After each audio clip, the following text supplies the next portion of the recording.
Hello. Roni কি টাকা নিয়ে এসেছে? টাকা মানে? তুমি যা দিতে বলছিলে আমি তো তাই দিছি। যা দিতে বলছো মানে?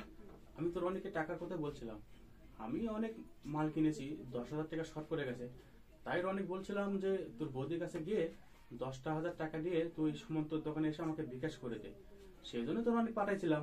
তোমাকে টাকার কথা বলেনি? না তো।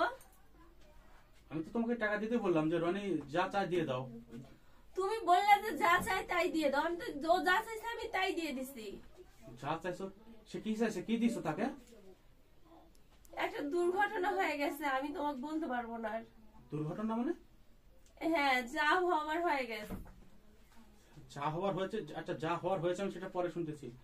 এখন রনির ফোন তো বন্ধ, আমি অনেকবার ফোন দিলাম। তো তুমি যাই হোক 10,000 টাকা পাঠানোর ব্যবস্থা করো আমার কাছে।